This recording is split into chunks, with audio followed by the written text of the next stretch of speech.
Dumako naman tayo dun sa pangalawang bahagi ng ating kwentuhan. Dumako tayo dun sa pangalawang pangulo. Nakita natin na marami din siyang mga hinaharap na mga political issues. Isa na rito yung kanyang pag-snap doon sa ginanap na budget briefing sa Kamara. Pero ang pinakamalaking balita nitong mga nagdaang araw, actually kahapon ata ito, Sek, di ba? Nung tapyasan ng Kongreso yung kanyang proposed budget na halos umabot sa 1.3 billion. Dahil dati-dati ito ay ang proposed budget na ay nasa 2 billion. So tinanggal yung 1.3 billion. Sa tingin mo, Sec, ano ang anong political impact nito sa pangalawang pangulo? Well, siyempre ipapackage nila ito na nagagang on sa Vice President. Pero so far, sa binabasa ko sa mga comments sa bawat iba't ibang mga platform, ay walang ganong klaseng simpatsya. Ang simpatsya ay yung dun sa mga puwersa na kanila na, dun sa kanilang sariling mga supporter. Pero dun sa mas malawak na madla ay parang wala namang sympathy. Halos lahat ay negatibo laban sa Vice President. Ikalawa, medyo masakit ito dahil nawala na nga ang iyong confidential funds in the hundreds of millions. Nawala na nga yung paghawak mo sa pinakamalaking departamento sa gobyerno na pinakamalaki ang budget, yung DepEd. Nawala pa yung mga redundancy na isinama mo sa budget mo as Vice President, 1.3 billion. No? Kaya ito ay medyo masakit. Pero baka ang tingin naman nila, meron naman silang blank check galing sa China, natutulungan sila kahit wala na itong mga ito. Kaya baka inaasahan nila na makakaigpaw sila rito. Pero hindi rin yun ganun kadali. Dahil siyempre, minomonitor yung mga papasok na suporta galing sa China. No? Yan ay money laundering. Mahirap yan dumaan sa mga bangko. May ipit yung mga bangko. So pwedeng dumating yan as diplomatic pouch. Pero siyempre, monitor dyan kung diplomatic pouch dahil ang panggagalingan lang yan ay Chinese Embassy. No? So, siyempre, kung meron kang mga kakampi na mga mayayaman at makapangyarihan, meron pa rin paraan. Pero baka hindi ganun kalaki yung buhos at this point.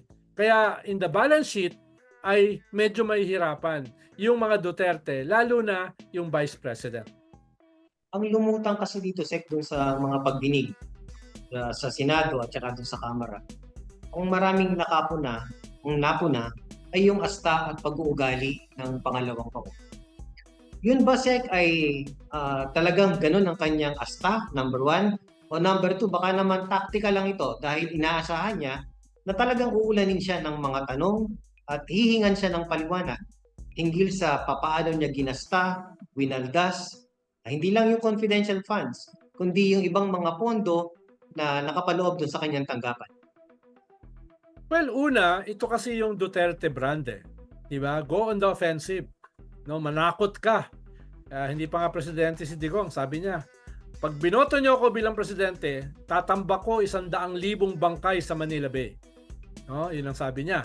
So ibig sabihin talagang yan talaga yung kanilang method in the madness. Yan talaga yung kanilang strength dati.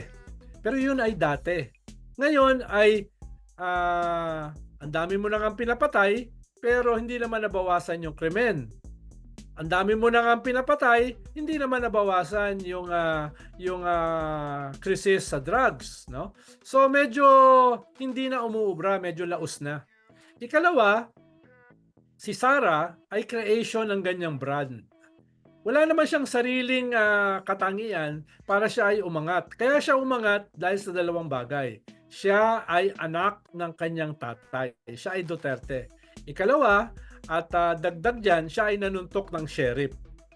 No? Dati, nung siya ay mayor.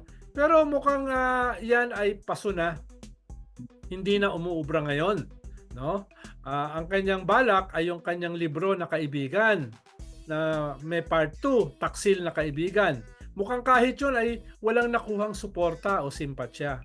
Kaya tingin ko ay yung kanilang mga lumang estilo na nung dati ay umubra para i-create yung kanilang brand para sila ay manalo, ngayon ay hindi na masyadong umuubra. At duda ako kung ito ay kahit i-reinvent nila o i-rehash nila, ito ay magiging epektibo pa rin. But then again, pwedeng mali ako. Pero from my vantage point, tingin ko ay mahihirapan na silang gamitin itong old playbook nila. Itong kanilang Duterte playbook sa bagong panahon. Hindi umuubra, sir, kasi mukhang hindi kaya nung pangalawang pangulo na i-sustain yung ganung klase ng taktika. Parang hindi niya kayang i-adapt kung ano yung diskarte o gawi ng kanyang ama. Which brings me to my point na kung kayo ang tatanungin, Sec, kasi 2 taon nang mahigit na nasa pwesto ang pangalawang pangulo. Halos tinitimbang na rin siya. Dahil kung talagang tinitingnan niya yung 2028, ang mata ng mga tao ay nakatuon na rin sa kanya. Tinitignan kung kaya ba niya na patakbuhin ng bansa bilang susunod na leader natin. Ang tanong ko, Sec, sa tingin niyo ba, Sec, she has what it takes to be the next leader of this country? Medyo mahirapan dahil na-expose na siya. Una, hindi lang naman siya nakita na hindi naman siya witty. Hindi naman siya katulad ng kanyang tatay. Na-expose siya yung kanyang kahinaan. Na siya ay creation ng Duterte brand pero hindi siya yung brand. Ikalawa, mismo yung kanyang tatay, mismo yung kanilang brand ay bumababa na rin. Inuulit ko, at the height ng approval rating ni Digong, siya ay between 91 to 93% approval rating noong 2021. No? Ngayon ay ilan na lang siya? Just a little over 40%. Halimbawa for the Senate. Siya ay number 5 na sa Senate. Halos mga lahati na siya. Dati number 2. No? So ibig sabihin kahit yung original na brand si Digong mababa na rin, no? Kaya sabi nga nung kanilang isang strategy si Malutikiha ay nakakabawas na si Digong sa kanyang anak, na kung saan yung anak ay creation lamang ng tatay, mismo yung tatay ay nakakabawas na ngayon. Kaya inuulit ko ay hindi na nila magagamit yung dati nilang strategiya, yung dati nilang naratiba, yung dati nilang magic bullet para sila ay umangat at i-dominate yung landscape. No? Yun yung kanilang crisis ngayon. At yun din yung kanilang karma. Medyo na-karma na sila. Dumako, sir, tayo dun sa naging pamamalakad niya ng DepEd. Ito yung pinakamalaking agency sa ating pamahalaan sa kasalukuyan. 2 taong mahigit. Lumabas doon sa mga ginawang budget briefing sa Kamara na halos yung underutilization ng pondo ng kanyang tanggapan ay napakalaki. Siyempre, reflection ito kung paano niya minanage yung kagawaran. Ito ba ay pwedeng gamitin na SEC para makita yung kanyang kahandaan overall? Tama. Ito ay ginagamit na dahil halimbawa, nung siya ay naging secretary ng DepEd, ang deficit natin sa mga eskwelahan, sa mga classrooms ay 90,000.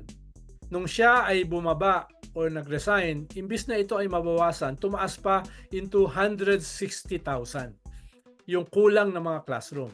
Definitely, hindi niya nagamit yung kanyang pondo at hindi siya magaling na manager. Ikalawa, lumalabas ngayon nung nag-take over si Senator Sani Angara sa DepEd, ang dami palang anomalya ang lumalabas. Again, itong mga overpriced laptops na hindi nagamit at itong mga libro na malalim yung mga sindikato na nagpapatakbo niyan, no? Sinubukan niyang ibaliktad yung lamesa at sisihin yung speaker at yung head ng appropriations even without evidence. Dahil ang sabi lang niya ay kinausap siya. No? Hindi sapat yun. No? Kailangan meron kang ipapakita. Ang merong ipapakita ay yung kanyang mga pinirmahan, no? Na mga dokumento na punong-puno ng mga anomalya kung paano ginastos yung pondo ng DepEd. Tingin ko, yan yung mga susunod na kaso laban sa kanya. Pag na-consolidate nila yung ebidensya, ay isasampa sa kanya yan. Pero for now, yan ay indicatively simula ng maglabasan sa bagong pamumuno ni Senator Sani Angara. Kailan lang din Sec lumabas yung detalye ng ginawang findings ng COA. Patukoy naman ito dun sa 2022 na intelligence funds na binigay sa confidential funds, I mean, na ibinigay sa tanggapan ng pangalawang Pangulo. Kailan lang po ito lumabas? Nagkaroon nga ng disallowance sa yung COA. Sa tingin mo, Sec, kailangan pa ba na ipagpatuloy ito? At ano ang logical conclusion na nakikita nyo sa bagay na ito? Anong ipagpapatuloy? Ipagpapatuloy yung ginagawang pag-iimbestiga, yung ginagawang pagbubunyag pagdating dito sa usapin ng confidential funds. Well, definitely. Actually, halos tapos na yan eh. Dahil may notice of disallowance na dun sa 73 million. No? At ito ay dapat bayaran hindi lang opisina ng Vice President, kung hindi mismo ng Vice President. Bagamat hindi pa final yung proseso, usually ay wala nang habol yan. No? Dahil pag ginawa na yan ng COA, almost final na yan. Kahit meron pang appeal. Dahil nga, mahaba ng proseso ang pinagdaanan yan bago siya na-disallow. Iba pa yung usapin ng mga bagong disallowance sa budget ng DepEd. Yang kasing disallowance na yan ay sa budget ng Vice President. Iba pa yung lumalabas ngayon na ngayon lang natin nalaman, mga last week, na meron pa palang ibang notice of disallowance sa budget naman ng Department of Education in their billions, no? Hindi millions, billions, no? Kaya ito ay magiging patong-patong na problema sa Vice President. Lahat po ng mga usapin na ito ay pwedeng gamitin na asunto laban sa pangalawang Pangulo. And to some extent siguro, pwede rin po itong maging armas para sa isang impeachment case laban sa kanya. And just very recently, sinabi ng dating Senador Sani Trillanes na kung hindi kikilos ang sino man sa miyembro ng Kamara o ibang grupo, handa siya na pangunahan ang pagpa-file ng isang impeachment case laban sa pangalawang Pangulo. Hinog na ba ang usapin na ito, Sec, para mag-prosper at this point? Tingin ko ay marami ng ebidensya na pwedeng gamitin sa impeachment. Huwag natin kalimutan 10-10, ang impeachment ay hindi isang judicial or legal process lang. It is a political process, no? Kaya hindi ito isang simpleng court of law. Malaking bahagi nito ay political, no? Kaya pag abot niyan sa Kongreso, that will definitely have a very political aspect. Pag akyat niyan sa Senado, that will definitely have a political aspect. It's about numbers. Gaano karami ba yung magko-convict sa kanya sa Senado? At for now, ang nakikita ko na makikipaglaban para siya ay hindi makonvict ay 4 na senador. At kung darating yung ICC, baka maging 2 o 3 na lamang yan. No? Kaya tingin ko may kinabukasan ang impeachment. Ang problema ng impeachment ay panahon. Dahil magre-recess na sa katapusan ng Setyembre, no? At siyempre mahaba pa naman, pwedeng ipagpatuloy yan kahit break na. Pero ayun nga, sa Oktubre kasi ay magsasampa na ng mga filing of candidacy na yan, no? Kaya medyo naghahabol ng panahon kung sino man ang magtutulak ng impeachment. Pero sa Pilipinas kasi hindi naman yan problema eh. Anything is possible. No, with the right lever, with the right motive, with the right reasons, yan ay pwedeng lagpasan itong mga problema halimbawa sa panahon. Kaya kung naitanong sa tama kayo dahil October 1 to 8 yung filing ng COC. Tapos yung 2025 elections is just around the corner. Ang point ko, Sec, yung impeachment, wala namang prescriptive period yan dahil alam ko, kabisado nyo po yan dahil nung panahon ninyo ay meron din namang ganitong proseso na nangyari. Kung sakali ba na medyo gahol na nga yung oras at this point, may posibilidad kaya ito, Sec, na sa susunod na after elections, let's say for instance, nakikita nyo ba na pwede pa rin ilungsad ito laban sa pangalawang Pangulo? Pwede naman. Pero halimbawa, yung mga sumama ngayon sa administrasyon na mga galing halimbawa sa nasyonalista o kaya ay galing sa ibang partido na dati ay hindi naman suportado ang administrasyon pero ngayon ay dahil eleksyon ay sumama sa administrasyon. Baka pag sila ay panalo na, magbago na naman yung kanilang ihip ng hangin. Yun yung delikado. Ngayon ay nakakasigurado sila ng numero halimbawa sa Senado. After the midterms ay hindi na sila ganun kasigurado. Kaya inuulit ko, yung pinakatamang panahon kung sila ay will go for the jugular ay before the midterm election. After the midterms, may mga variables na, may mga factors na hindi sila sigurado. Doon sa pangatlo at final part nitong ating kwentuhan, Sec, gusto ko lang kunin yung inyong pananaw kasi lagi nating pinag-uusapan yung mga politiko. Pero at this point, subukan natin sila na pag-usapan yung mga mamamayang botante, yung mga Filipino electorates. Nakikita niyo ba yung maturity ng ating mga kababayan pagdating sa usapin ng halalan? Kasi yung kagaya nito, yung mga ganitong issue, magiging factor ba ito sa kanilang pag-iisip, sa kanilang mga pagtataya pagdating ng mga susunod na halalan? Well, tingin ko dahil una, halimbawa, mahigit 90% ng mga ating populasyon sa lahat ng surveys ay merong bagong patriotism na nagsisimulang mag-emerge. Ibig sabihin, dati yung foreign policy, dati yung West Philippine Sea ay hindi election issue. Ngayon ay dahil siya ay nagiging emotional at nagiging rampant, nagiging emotional issue siya. Yan ay bagong dagdag papunta sa eleksyon, bagong dagdag sa kamulatan ng mga botante. Ikalawa, halimbawa itong ICC. For the first time, meron kang 60% ng mga na-survey na okay sa kanila na pumasok ang ICC at implement ang isang international warrant. At tingin ko patuloy pa yung tataas. Dati wala yan. So yan ay again, dagdag sa kamulatan ng mga botante.